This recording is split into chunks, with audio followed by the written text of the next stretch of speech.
Hey guys, Louie here, and happy weekend. And for some of you, hopefully you have a 3-day weekend or maybe even a whole week's vacation. So, very good. President's Day. Good to be here with you. Today, I just wanted to cover a couple of things, look at some of the new releases from it. And so, first off, what do you think of the Z Sin Scrofa? Huh? Mr. Vegeta announced this coin the other day, and oops, let me go back. And it is very interesting, or is it gimmicky, right?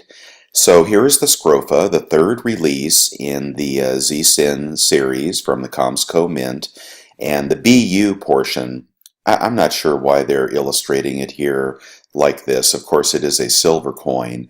The BU version, they're minting about 40,000 of these. It seems to me that is more than they have minted in the past. Perhaps you can remind me what the Gallus, the first round in the series, was minted to. But for Comsco Mint, I think they're missing it. I think they're missing the mark lately, and they're going down the path of greed and overproduction.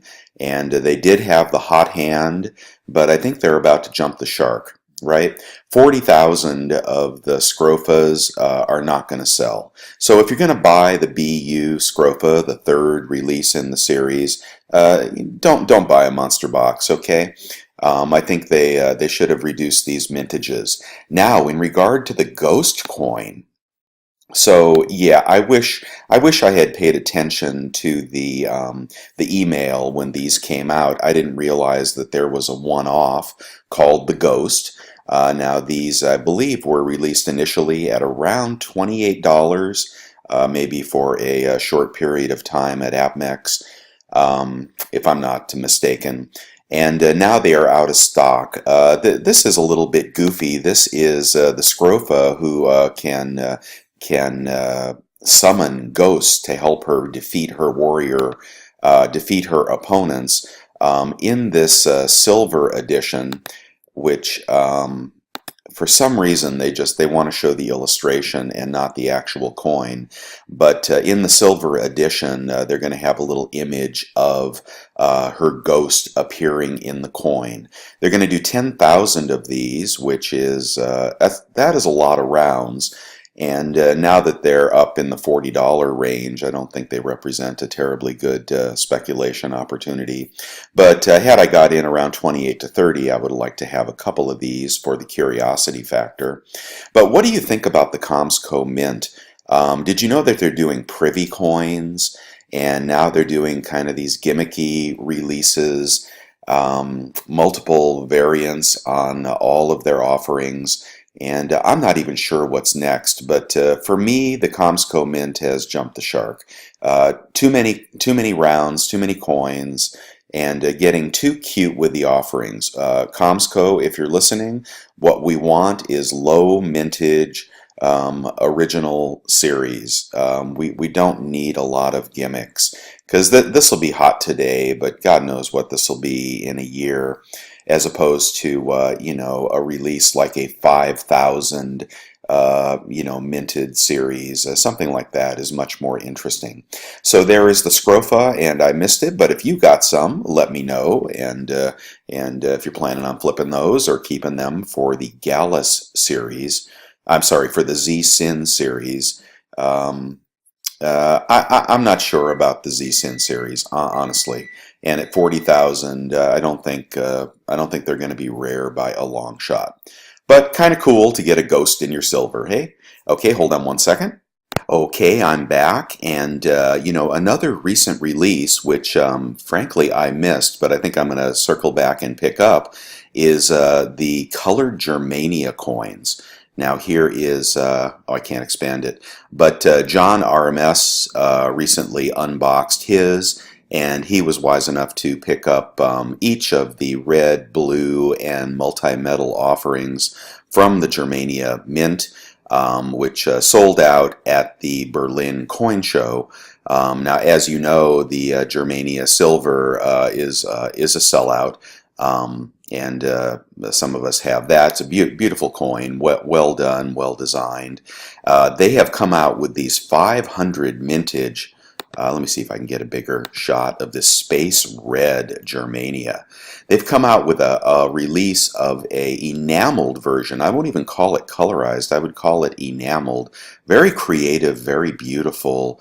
This one is the Space Red, and then here is a blue one. Of course, this is only for collectors among us, so stackers, you can close your ears for a minute. But they're really doing some cool stuff at the Germania Mint, and I'm going to devote a video to the new releases coming up from the Germania Mint, because I may have not given them the attention I think they deserve. I think they are really looking to enter the collector market and the bullion market in a very big way, in a very meaningful way.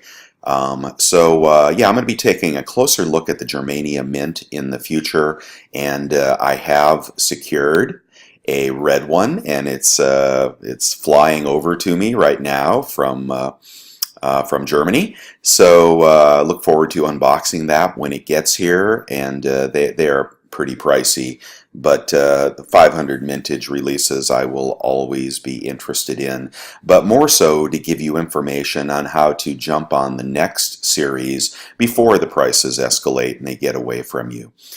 So far from the Germania Mint, home run across the field here. It's looking very good, and unlike the Scrofa, that the Ghost Scrofa, for example, 40,000 of the BU is too many, and then even 10,000 of the gimmick coin is too many. It's just the market cannot absorb that much for the long term.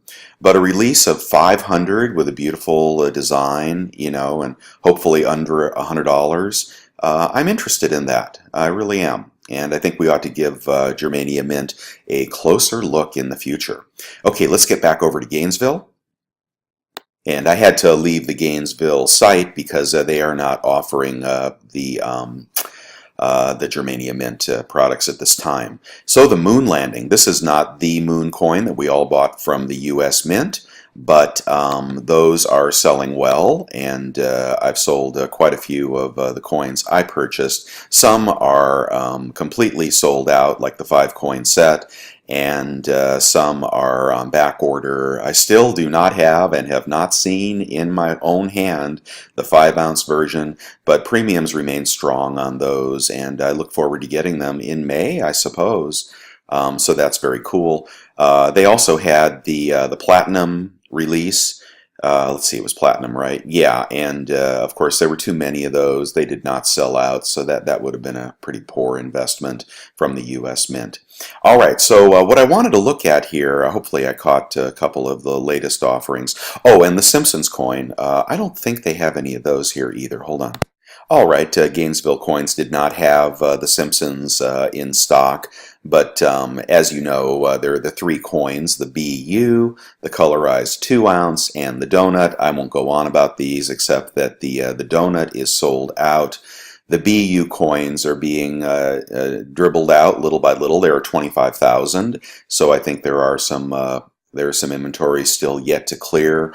I see them mostly around $30 from the major retailers. However, people are paying $40 and higher on eBay.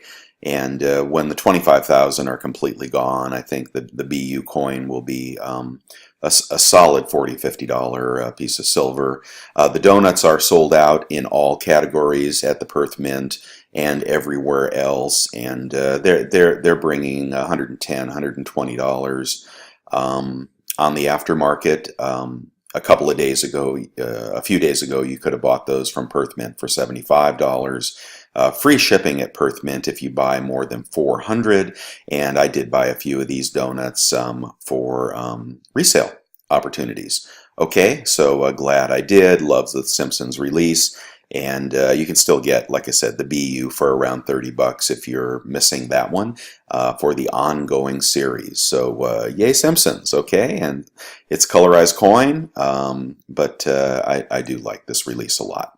Okay, now back to Gainesville.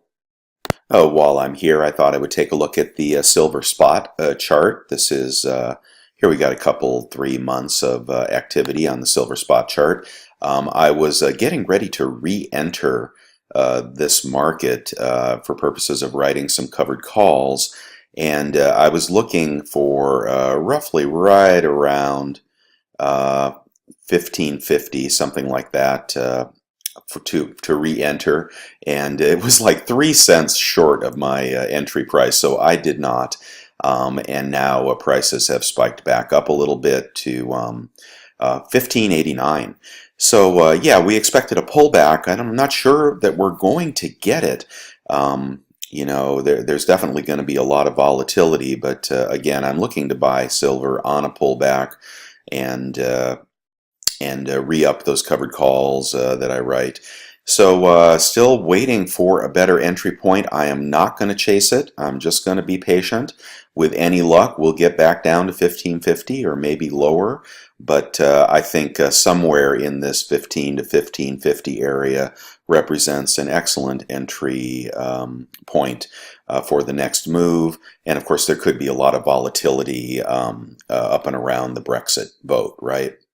And you could even have the strategy of buy now and get out before the Brexit final deadline in early March, because I'm not sure what happens after that. That is kind of a mixed bag. So there you go for the spot price. So holding strong here at about 1590. Nothing wrong with that, although I would like it to be a little cheaper. Okay, guys, hold on.